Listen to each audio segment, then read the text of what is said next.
महायुतीचं कार्यालय चिपळूणमध्ये आत्ताच सुरू झालं आहे आत्तापासून, आणि आपण एवढ्या मोठ्या संख्येने एका कार्यालयाच्या उद्घाटनासाठी जमलेले आहात। इथे माझे जुने नवीन सगळे सहकारी आहेत। चव्हाण साहेब अगदी कॉर्पोरेशन पासून मुंबई कॉर्पोरेशनला नगरसेवक असताना तेही होते। शेखर आमचं चव्हाण हे आमदार माझ्यासोबत होते। अनेक जण पक्षाच्या कार्यालयातील कामातही माझ्यासोबत होते आणि सर्वांनी ज्या प्रकारे इथे विचार मांडले, ज्यांनी भाषणे केली त्यांनी, आणि जो मला विश्वास दिला, त्यामुळे मला असं वाटतं की माझं बोलण्याचं काम शिल्लक राहिलं नाही असंच मला वाटतं। एवढा विश्वास दिला।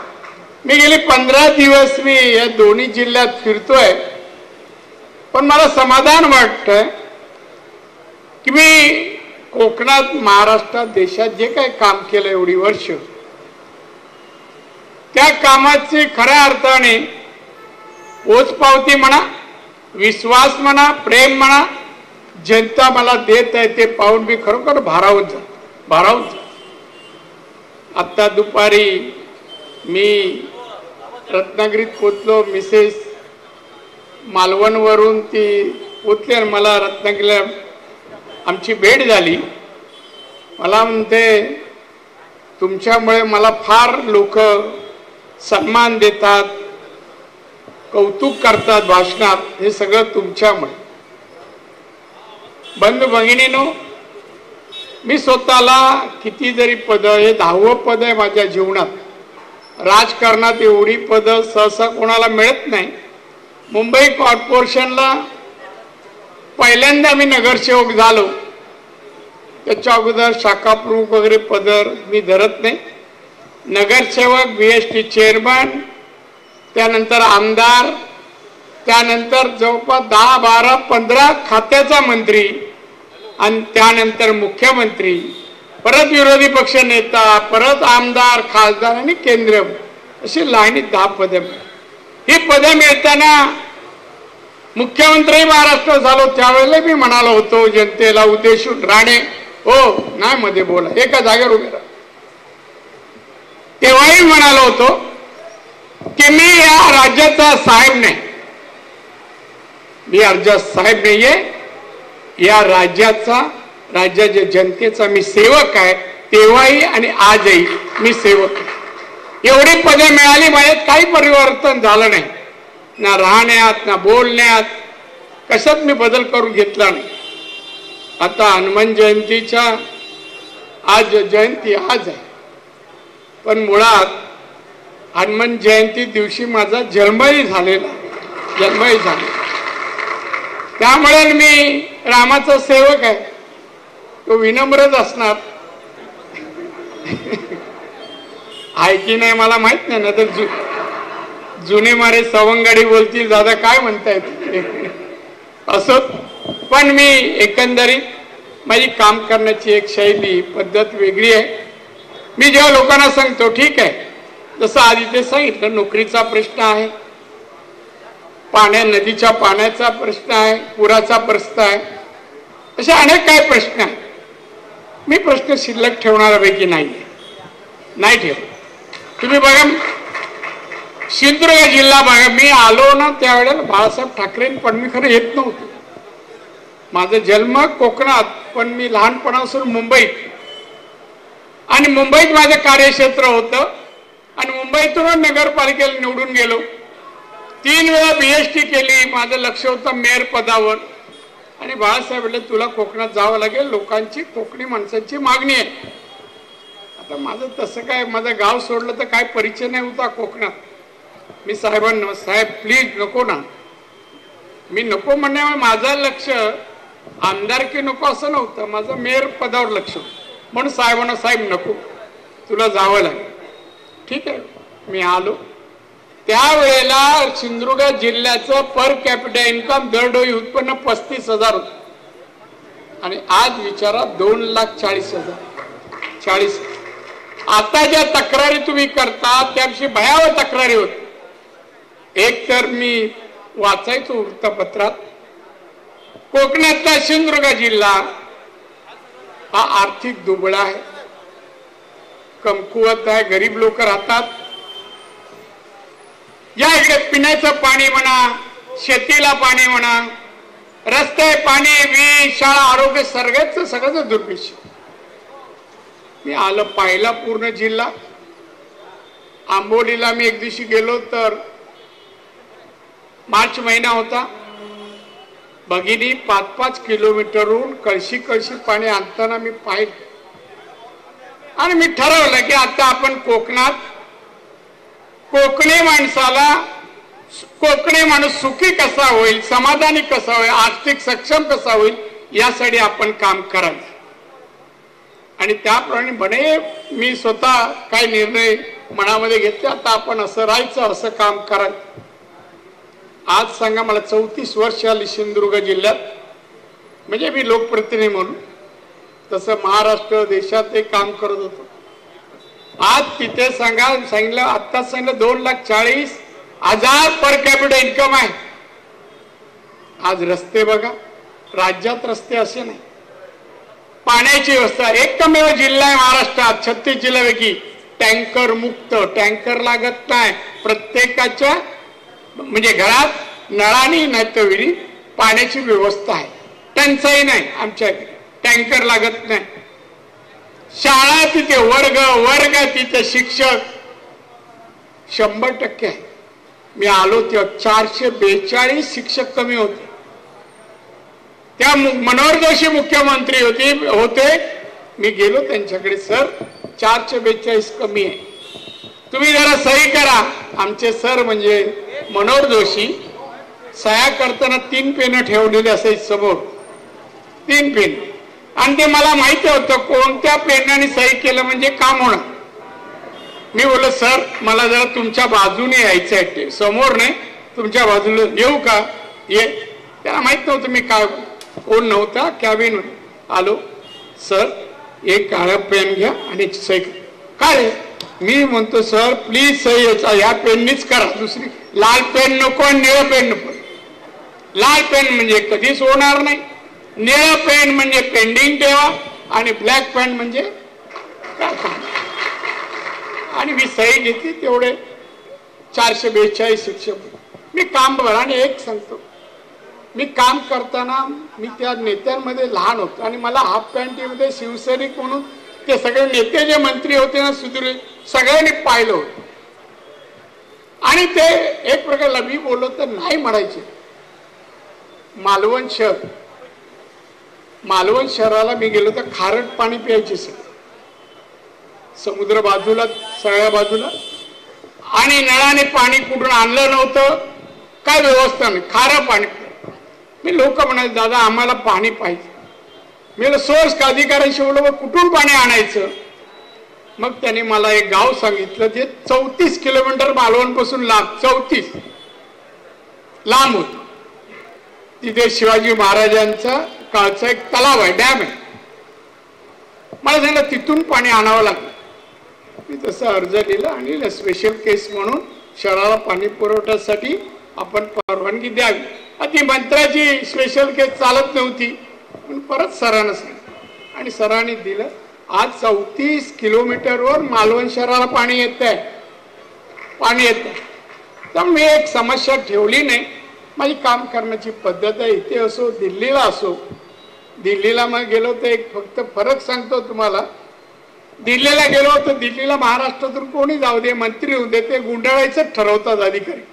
IAS IPS अधिकारी आहे तिथले, नॉर्थ इंडियन आणि साऊथ.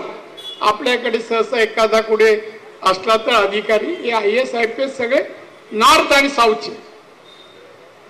ते सगळ्या गुंडाळांच्या तयारीत माझ्याकडे MSME सूक्ष्म लघु मध्यम जवळपास 7.5 कोटी उद्योग, 18 कोटी जवळपास कामगार आणि वेगवेगळ्या योजना. त्याच्यामध्ये 5-5.5 लाखाचा फंड वर्षाला सेंट्रल गव्हर्नमेंट या खात्याला देत. असं खातं मिळाल्यावर मी दुसऱ्या दिवशी अधिकाऱ्यांची बैठक नॉर्मल कोर्समध्ये मंत्री झाल्यावर ही पद्धत असते. मी बोलवली आणि प्रेझेंटेशन करा. मॅडम नाही हो, मी बंद करू तो बंद करतो.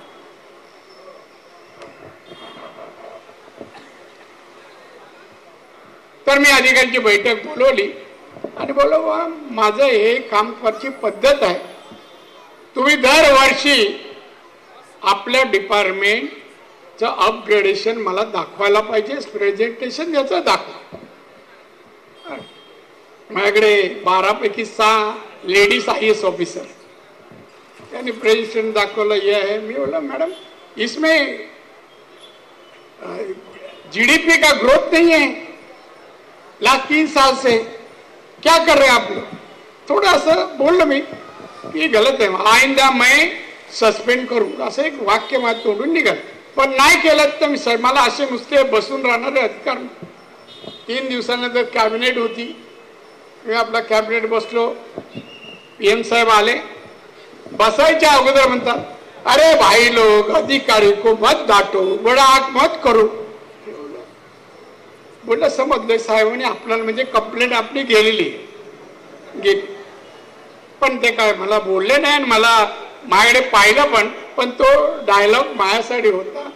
पण मी काय आज तुम्ही सांगता या अधिवेशनाच्या अगोदर राष्ट्रपतींचं भाषण तुम्ही ऐकलंच, त्यात माझ्या खात्याचा गौरव केला.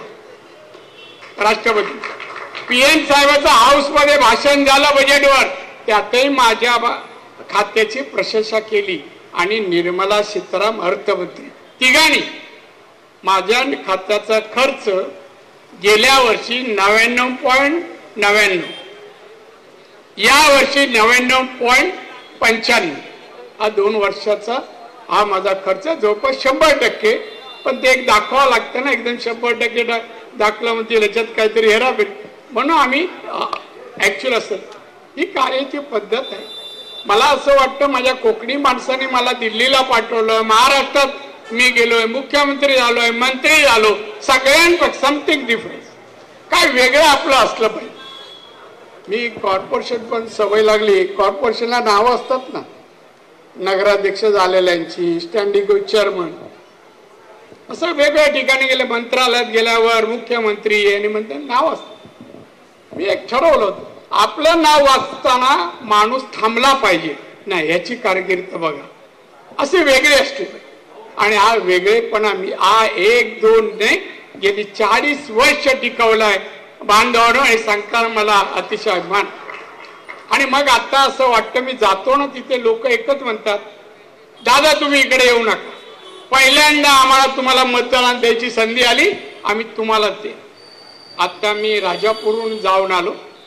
आता ते कोण मला माहिती नाही गणपत कदम कुठल्या पक्षात आहे, ते ओरिजिन शिवसेनेत आहे माहित नाही, पण माझे जुने सहकारी.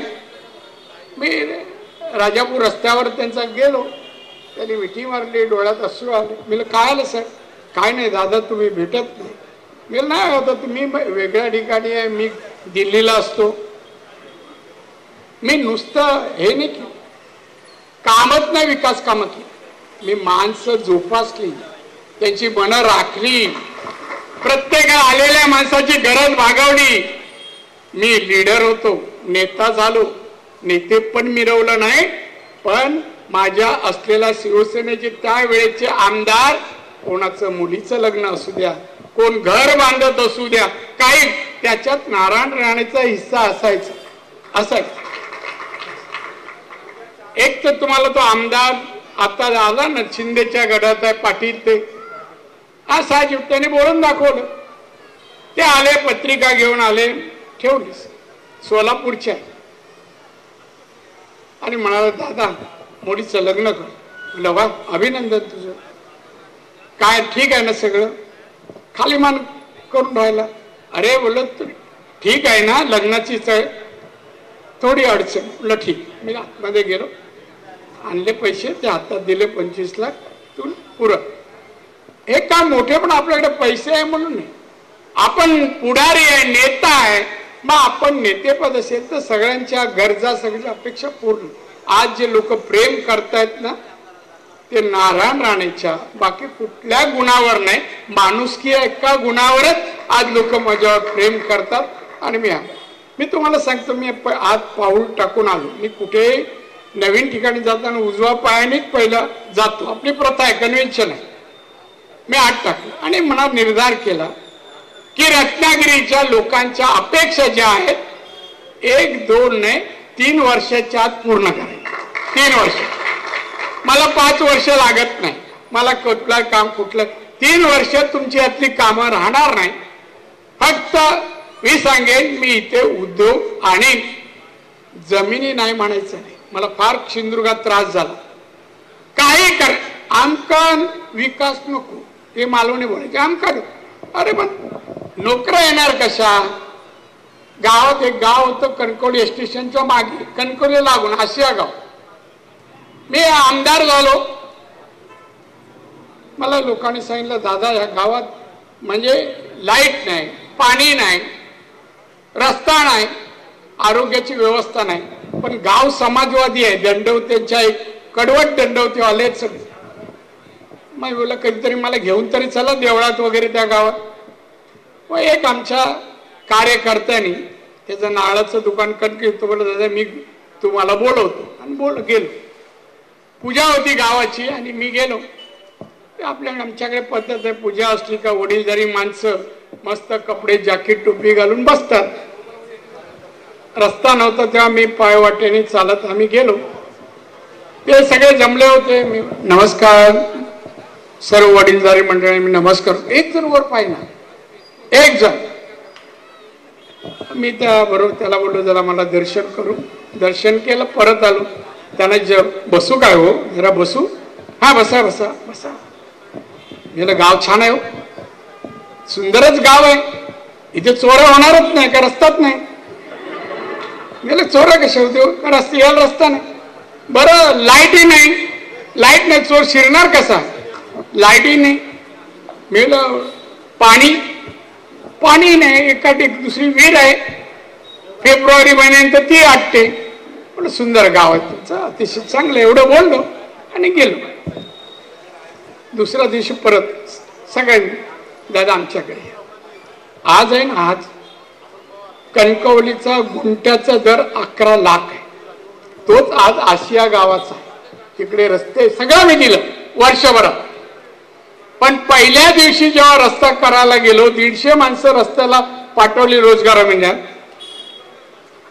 तिथल्या गावखर 3-4 होते ते मध्ये असे उभे राहिले. इथून नाही फिरून घ्या आमच्या गावातून, या रस्त्याने नाही, या वाटेने नाही, रस्ता नाही म्हणून. अच्छा ठीक आहे. कोणाची जमीन आहे? तो एक तरुण होता. नाही माझी आहे, इथून नाही रस्ता. म्हटलं ठीक आहे. माझ्यावर 4-5 मुलं होती मुंबईची. विचारावं झाला शाळेच्या मागे बाजूला शाळा, जरा फिरून आण जरा. त्याने फिरवायला नेलं. तिथून ओढत झाला देतो देतो देतो. बोले एक कुदळ मार बाबा, चल कुदळ मार.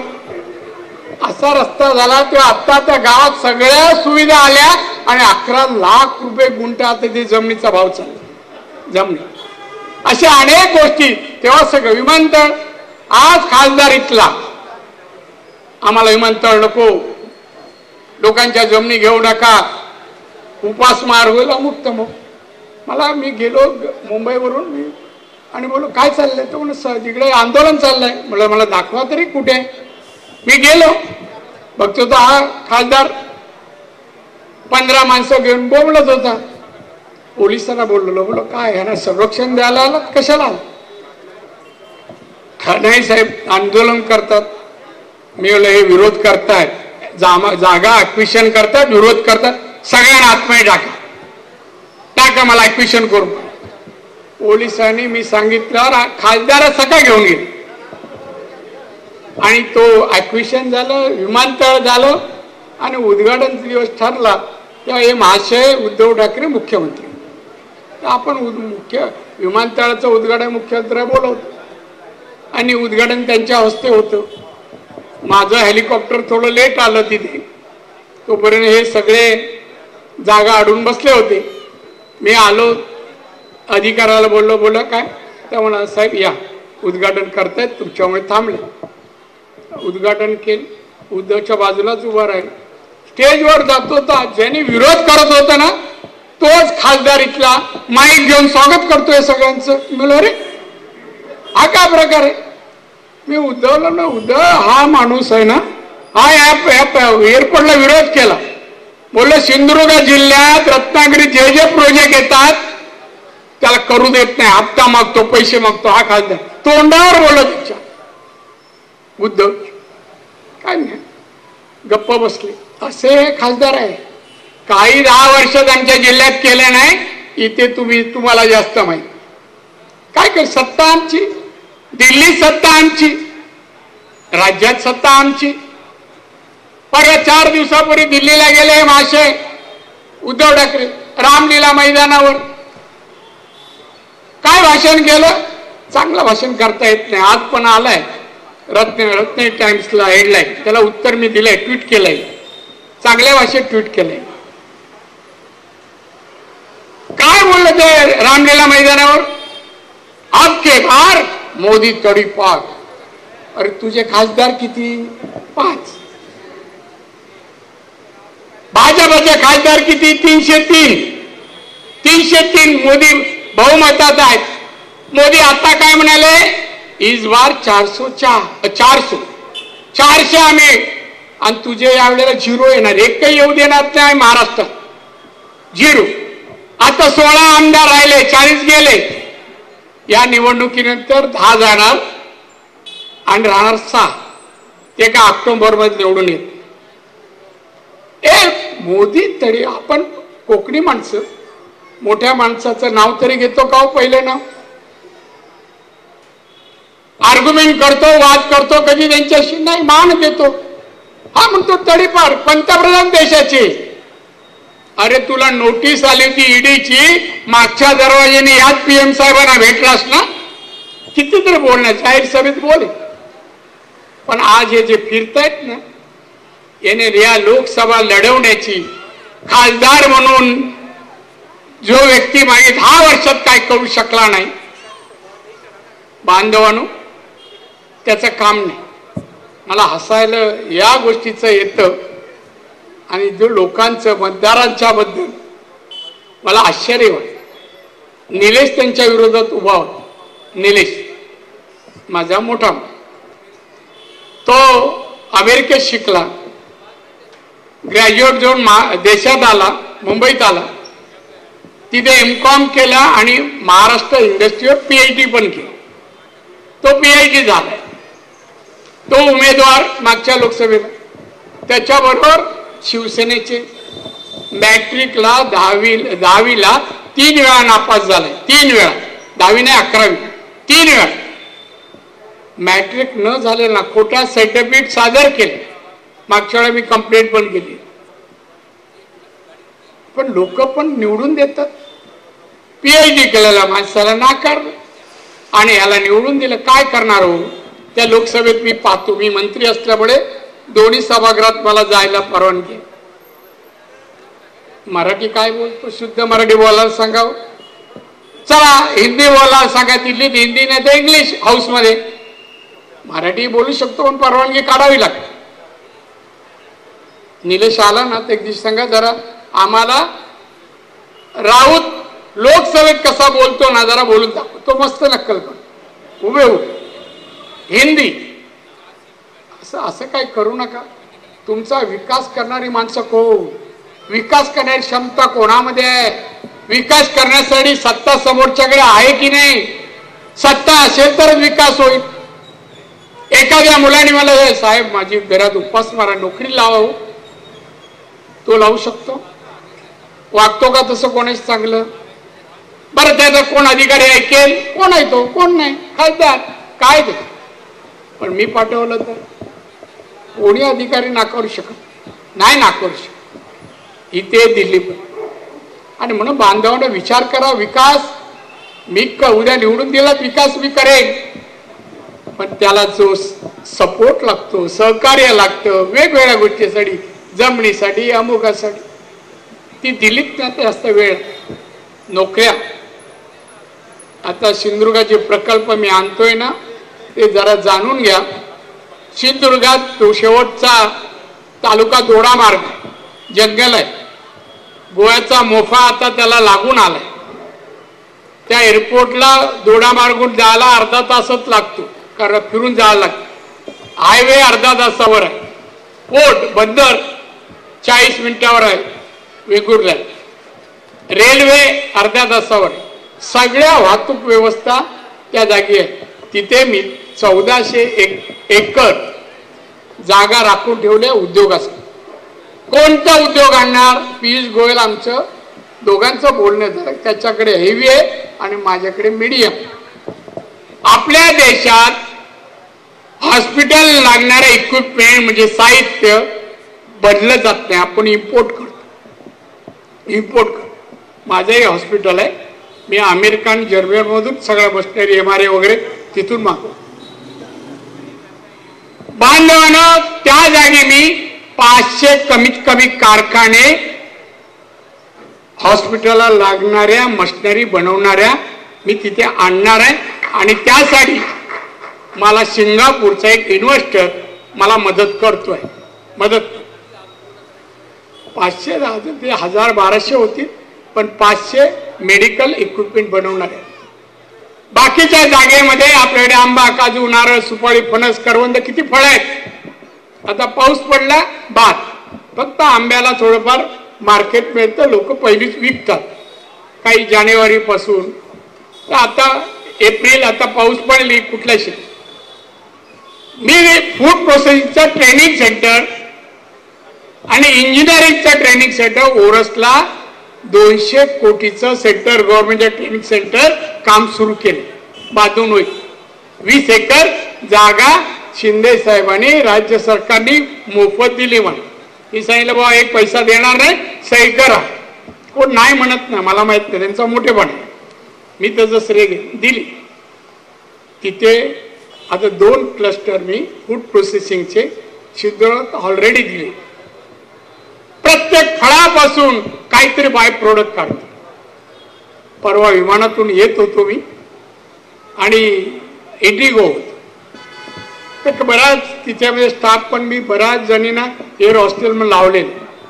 एक मुलगी आली आणि मला म्हणली, साहेब जरा हे खाऊन बघा, हे खोबऱ्याचं आहे. खोबरं आणि तांदूळ, खोबरं तांदूळ मिक्स केलं, पण ते खाताना चिक्की खाताना कशी कुरकुरीत वाटतं ना, तशी आपण म्हणणारच नाही याचं खोबरं आणि तांदूळाचं भाताचं हे बनलं. असे अनेक प्रोडक्ट पाहायला मिळतात. आपण प्रयत्न करत नाही, त्याला मार्केट आहे. खाद्यपदार्थाला फार मोठं मार्केट आहे, देशात परदेशात आहे. परवा एका माणूसाला बोलतो, मग आम्हाला अमेरिकेसाठी फणसाच्या बिया पाहिजे, अमेरिकन कंपनीसाठी. आता बिया मागतो, मला आश्चर्य झालं. अमेरिके कंपनीचा माणूस फणसाच्या बिया, म्हणजे आपण गोट्या म्हणतो ना, त्या गरा खाऊन झाला का टाकतो, तसा उपयोग नाही. काही जण आपली भाजी बनवत असतील, मला आम्ही काय इथल्या भाषेत मला माहित नाही, पण आम्ही फणसाची गोटी म्हणतो त्याला, फणसाची. तर मी म्हणलं क्या काम करे की क्या काय केले चाहिए आपको. मग त्यांनी सांगा अमेरिकेत असा एक शोध लागलाय, फणसाच्या त्या गोटी पावडर बनवायची आणि पावडरची औषध डायबिटीसवर उत्तम उपाय आहे. डायबिटीस अशी नवीन नवीन औषध, चिंचेपासून पण काळी चिंचेची बी असते, त्याच्यात सफेद वाघ असतो, त्याची पावडर ही जर्मनीला जाते. कोकमाच्या बियाची पण पावडर ती पण परदेशात जाते. अनेक काय उद्योग सुरू झाले. मी ह्याला गेलो होतो आसामला, मंत्री झाले. असं मोठ्या संख्येने महिला भेटायला आल्या आणि टेबल होतं माझ्यासमोर. महिलांनी परवानगी मागितली, सर हम लोग रख सकते हैं क्या. बोला ठेवा, काय बनवून ठेवा. त्यांनी परफ्यूमच्या बाटल्या ठेवल्या 15-20. बोला कहाँ से लाया. बोला साहब हम बनाते हैं, आसाम में ये परफ्यूम बनाने की 200 फैक्ट्रियां, 200 भी महिला की है, महिला. बोले किससे बनाते हैं आप. कशापासून सांगा हो. आपण चहामध्ये गवती चहा टाकतो ना, गवती चहा. सर्दी झाली काय तर आपल्याला आठवण येते गवती चहाची, टाकतो चहा टाकतो. गवती चहा पासून तो अत्तर बनवला त्याला. आपल्या सिंधुदुर्गातल्या एका मुलीने आडनाव सावंत, तिने एक फॅक्टरी माझ्या हस्ते 1 महिन्यापूर्वी उद्घाटन करून दिली. कोणती? गवती चहापासून ऑइल बनवायचं. ऑइल मी उद्घाटन केलं. MBA झाली आहे ती. मी म्हणलं याचं काय बनवणार? ती बोलते दादा याचं मी तेल बनव. मग विकणार कुठे आणि कसं विकणार? ती म्हणलं हे तेलाला मला परदेशी कंपनीने ऑर्डर दिलेली आहे आणि माझ्याकडून हे तेल किलोच्या वजनाने घेणार 7,000 रुपये kg. सांग, गवतीच्या. असे बरेच शोध बऱ्याच या सगळ्या इंट्रोड्यूस केल्या सिंधुदुर्गात मी. आज तुम्हाला 2,40,000 पर कॅपिटा इन्कम झाली ना, अशीच नाही झाली. लोकांचं इन्कम वाढायला काय करायला पाहिजे? कोरचं 4 राज्याचं ऑफिस आपल्या सिंधुदुर्गात आहे. त्यांना ऑफिसला जागा पाहिजे होती. मी प्रारच्या खाली त्यांना जागा दिली माझ्या इमारतीमध्ये. हा खासदार राणे म्हणे 1.5 लाख भाडं घेतो. मी अग्रीमेंट परवा प्रेसला दिली. फ्री ऑफ चार्ज त्यांना मी जागा दिली. 2-2.5 हजार स्क्वेअर फीट आहे. आता ते वेगवेगळ्या वस्तू कार्पेट वगैरे जे जे काय बनवतात, नाळ्याच्या किसीपासून 250 व्हेरायटीज बनवतात. त्याचं प्रात्यक्षिक सगळं तिथे दाखवतात. त्या रशी बनवताना जो भुगा खाली पडतो ना, तो भुगा आपण शेतात जाळतो. कर्नाटकमध्ये, बँगलोरमध्ये त्या भुग्यापासून प्लाऊड बनवतात. हे प्लाऊड आणि त्याचा फर्निचर म्हणून एक्सपोर्ट करतात. आपण भुगा जाळतो शेतात आणि ते भुग्यापासून प्लाऊड बनवतात, फर्निचर बनवतात, देशात परदेशात विकतात. याला दूरदृष्टी आणि मेहनत, परिश्रम आणि जर निर्धार केला काहीतरी व्हायचं, ठीक आहे. आता आपल्याकडे सोनाराचा मुलगा सोनार, डॉक्टरचा मुलगा डॉक्टर. आता मी एक लीडरच्या घरी जाऊन आलो. मला बोलवलं तिने. त्या मुलगा तरुण होता, 12वीला आहे. मला काय रे बाबा तू कोण होणार? हसला. बाबांचं दुकान आहे. ठीक आहे. काय आयुष्य म्हणजे ह्याने आयुष्य काढलं त्या 10x10च्या दुकानात. मुलगा येणार त्याशिवाय जगत नाही. नवीन काय करा, 1 शोरूमचं 2 शोरूम टाका, 4 शोरूम टाका. माझ्याकडे जे 8 कोटी कंपन्या आहेत ना, त्यात 30 ते 40% गुजरात आणि राजस्थानच्या. गुजरात आणि राजस्थान, त्यानंतर तामिळनाडू आहे आणि त्यानंतर आपलं आता UP चाललंय फास्ट आणि 4 नंबरला महाराष्ट्र जो पहिला आहे आपण. आणि आपण त्याच्यात मराठी तर फार लांब आहे ना. आपली नोकरी मिळाली, काहीतरी शिकला झालं, नोकरी मिळाली, पोटापुरता आणला घरात, आपण खुश. खा आणि मस्त झोप काढा. हे आपलं लाईफ चेंज करा. माझी व्याख्या नाही. मी आजही मी जेव्हा सुरू केलं ना नोकरी, पहिली इन्कम टॅक्स मध्ये नोकरी केली सरकारी क्लार्कची आणि मला नोकरी करायचीच नव्हती. वडिलांची इच्छा सरकारी नोकरी सोडायची नाही. निवडणूक लागली, विचारलं राहू का, तिकीट मिळते? नाही. सोड मुंबई, गावी येऊन राहा. मी काय येणार? निवड उभा राहिलो, निवडून आलो. मी तेव्हापासून मुंबईत व्यवसाय करतोय, नोकरी करतो. आता राजकारण केलं तर मी व्यवसाय करतोय. मी फुल टाइम राजकारणी नाही. पहिला व्यवसाय आणि मग निलेश तिथेच पण नाही. प्रत्येकाला एरिया आहे. पुणा आणि काही भाग गोवा नितेश आणि निलेशला, बाकी सगळी हॉटेल वगैरे निलेश. प्रत्येकाला. आमच्याकडे मिसेसला पण सुटका नाही. अकाउंट सगळं मिसेसकडे, सगळे व्यवसायाचे अकाउंट तिच्या. बांधव मी का सांगतोय, माझा मोठेपणा नाही. पैसा मिळवा, उद्योजक व्हा, छोटा मोठा उद्योग आपण सुरू करा. मी पहिला हॉटेल टाकलं मुंबई चेंबूरला. त्याच्या अगोदर 8वीत असताना, शाळेत असताना फटाके विकले मुंबईच्या रस्त्यावर. नंतर 2 रुपयाची नोकरी केली जोगेश्वरला, चेंबूरहून जायचो. आणि त्यानंतर 8वी नोकरी माझी इन्कम टॅक्स. पण राजकारण असलं तरी आज मी व्यवसायाकडे दुर्लक्ष नाही. महिन्यातून एकदा चार्टर्ड अकाउंट बरोबर बसतो. कुठे चाललाय, काय चाललाय, किती प्रॉफिट, काय. मला आपल्या मराठी माणसांनी व्यावसायिक व्हावं. मी बोलत होतो मारवाडी लोकांचं एक उदाहरण देतो आणि थांबतो. आमच्या साहेबांना एक मीटिंग आहे पुढे होय ना. आपल्या देशात 140 कोटी जनता आहे. 140 कोटी. त्यात मारवाडी समाज 1% आहे. किती? 1%. देशाच्या अर्थव्यवस्थेमध्ये देशाच्या मारवाडी समाज किती टक्के असेल? 22%. 1/4 आहे अर्थव्यवस्था. 1% लोकांकडे देशाची अर्थव्यवस्था 25% आहे. आपण 1%त नाही. मराठी माणसं 1%त पण नाही.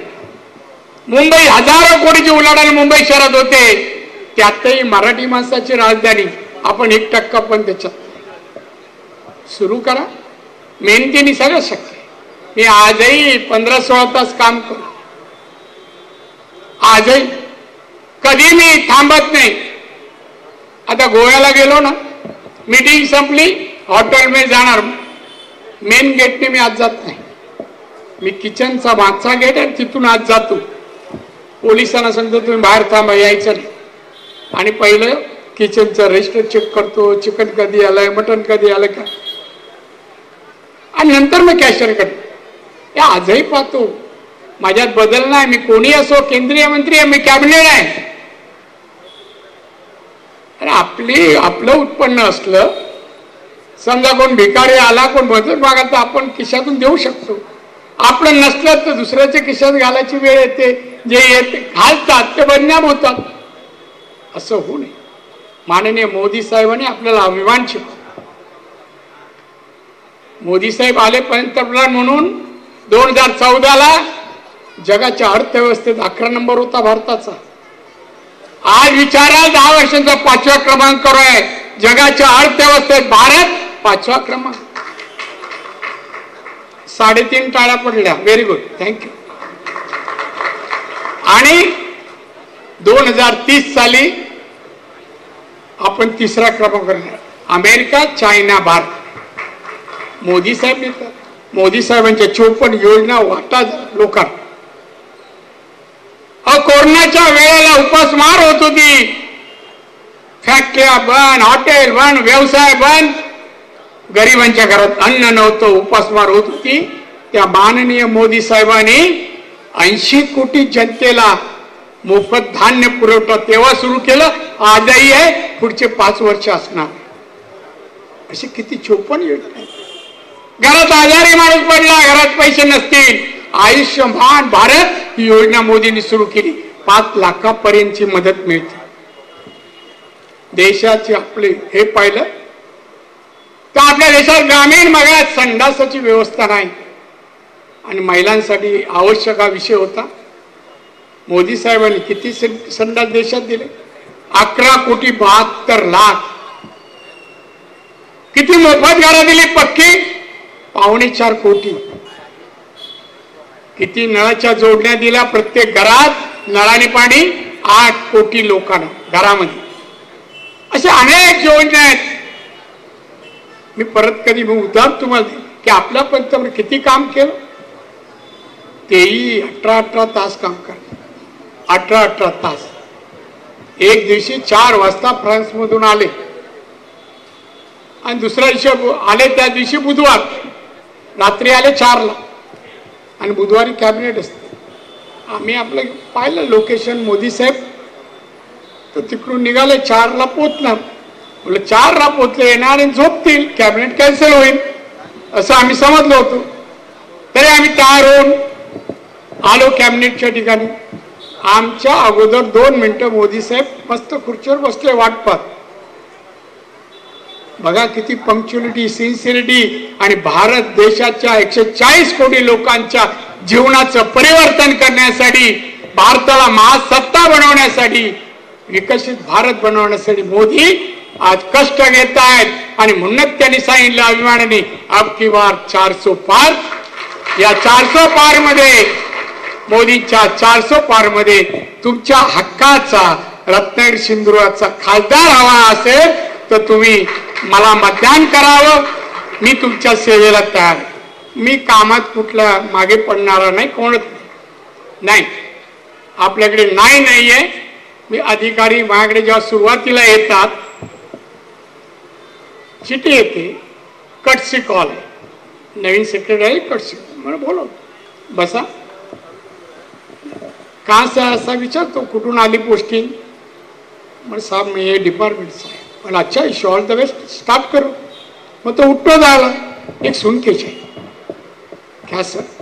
देखिए, पॉजिटिव काम करना है. मुझे ना सुनने की आदत नहीं है. जाओ, ऑल द बेस्ट, जाओ. मेरे ना बोला, मला नाही ना आवडत. एखादा गरीब आहे, अडचण आहे, आणि त्याला जर तो कायदा वळवा ना, का असेल अमेंडमेंट करू शकतो, कायद्यात प्रोव्हिजन आहे. पण नाही, निगेटिव्ह लिहिला, काम झालं, असं नाही. असं परत येऊन बोलेल. पण आम्ही तुम्ही मोठ्या संख्येने या उद्घाटन सोहळा ऑफिसच्या उद्घाटनाला आलात आणि मला शुभेच्छा दिल्यात.